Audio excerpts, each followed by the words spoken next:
Coucou les filles, c'est Maëva. Aujourd'hui on se retrouve pour une nouvelle vidéo. Et ce sera une vidéo que je fais pour Clem et Phoenix. Donc je la connais, Clémentine. C'est une amie à moi du cheval. Parce qu'en fait elle voudrait débuter dans la FIMO. Donc je vais te dire les outils que tu dois avoir pour commencer. Donc voilà. Alors déjà tu achètes de la pâte FIMO. Donc si tu veux savoir où on en achète, tu iras voir ma vidéo FAQ quand j'y répondrai. Parce que je pense que je vais bientôt y répondre. Donc il y a des questions qui sont posées. Donc où j'achète ma FIMO. Donc je le dirai dans la vidéo qui sera donc la réponse à la FAQ, excusez-moi. Donc tu pourras aller la voir pour savoir où je l'achète. Ou sinon je te dirai ça mardi vu qu'on a équitation ensemble. Bref. Alors déjà les outils. Alors déjà de base FIMO. Voilà. Alors pour les outils en des emporte-pièces ronds. Ça dépend ce que tu veux faire. Donc rond, cœur, fleurs.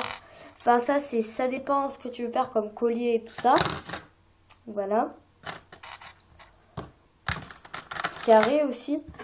Voilà. Excusez-moi pour le bruit. Ensuite, pour faire des bagues et tout ça, de supports de bagues. Ensuite, tu auras besoin de clous à œil, comme ça. Voilà. Pour accrocher tes colliers, tes porte-clés quoi. D'une pince. Voilà. D'un ciseau ou d'une pince coupante, mais moi j'ai le ciseau. Donc voilà, mais je ne vais pas vous le montrer. Ensuite, donc tu auras besoin... Alors, attendez. Voilà. Alors, soit d'un cutter. Voilà.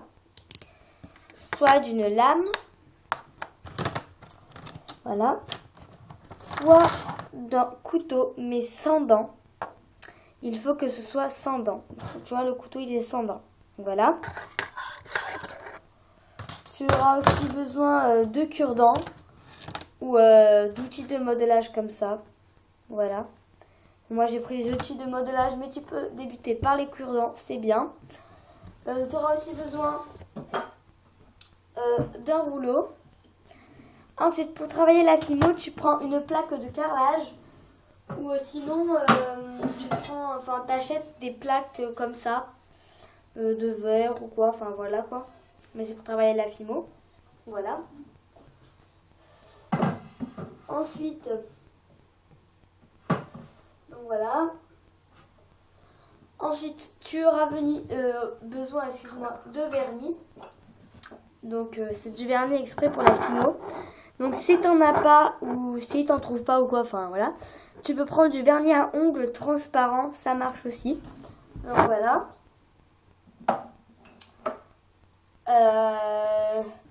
Bon ensuite, tu auras besoin de clous. Ensuite, pour débuter la FIMO, des supports, des trucs à boucles d'oreilles si tu veux faire des boucles d'oreilles ou pas. Après selon tes choix. Tu auras aussi besoin des petits anneaux comme ça. Donc c'est toutes les couleurs. Excuse-moi. Pour faire les colliers, tu peux toujours prendre des petits trucs comme ça qui se dévissent. Donc voilà. Ensuite, si tu veux faire des coulées sur tes créations, tu peux prendre de la marque Tulip. Mais moi j'en ai pas. Donc si tu veux en faire, tu peux prendre de la FIMO liquide et de la peinture acrylique ou de la gouache. Voilà. Mais il faut les mélanger avec. Voilà. Ensuite, ça c'est pas nécessaire, mais des gants en latex. Enfin des gants quoi, enfin en plastique et tout pour bien travailler la FIMO proprement. Ensuite, niveau moule, moule à cupcake de base, tu peux le trouver dans les magasins exprès pour la vraie nourriture. Ça c'est pour la vraie nourriture, donc je l'ai récupéré. Et ça marche pour la FIMO. Donc j'en ai en plusieurs formes, donc j'ai losange, donc rond comme ça. Étoile, cœur, enfin voilà. après c'est toi qui vois. Ensuite, alors en fait tu prends 2 plaques de Fimo. Tu prends donc t'aplatis. Tu prends une tapette à mouche, donc tu fais des plaques, tu mets au four et après ben, tu mets de la pâte à l'intérieur. Tu appuies sur les deux, tu ressors et ça te fait des gaufres. Enfin, voilà quoi. Donc pour avoir ça, donc des moules comme ça, tu crées toi-même. Ensuite tu auras besoin de pâte au Yumaru. Si tu veux faire des moules comme ça à toi-même, par exemple d'Oreo, de BN ou de quoi que ce soit. Donc voilà.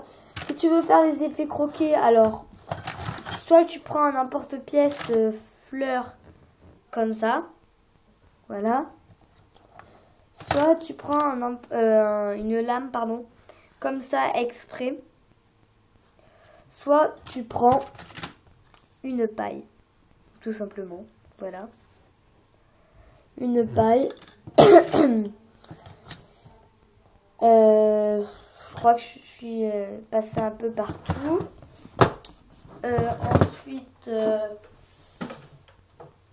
bon ben voilà, je suis passée à peu près partout. Bon après, de la Fimo, alors le mieux c'est la classique parce qu'elle est un peu plus molle.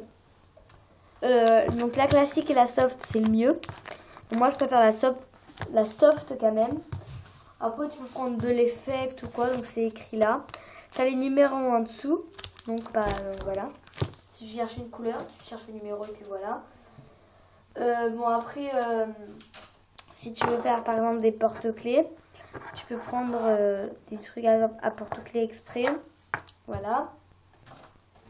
Je suis à peu près passée partout. Tu auras aussi besoin de colle à bijoux pour coller tes bagues. Donc pour les coller, ben, tu colles tes bagues. Voilà. De colle à bijoux. Je suis passée un peu partout. De pinceaux pour vernir. Donc des pinceaux, tout le monde sait ce que c'est. Donc voilà. Ensuite, si tu veux faire des choses un peu pailletées comme ça, tu prends des paillettes. Donc elles passent au four. Donc moi par exemple j'en ai des bleus. Donc voilà. Voilà. Bon après, ça c'est au choix. Mais si tu veux faire les colliers et que t'as pas de chaîne, tu peux prendre des fils noirs, enfin pour les tours de cou. Ou très bien des chaînes. Hein. Voilà, si t'en as, tant mieux. Donc voilà. Donc je suis passée un peu partout pour le matériel pour commencer la Fimo. Donc peut-être que j'ai pas tout dit, mais il y a beaucoup de choses. Donc voilà. Voilà. Donc j'espère quand même que cette vidéo t'aura plu et donc voilà. Donc je vous retrouve bientôt pour une prochaine vidéo. Bye bye.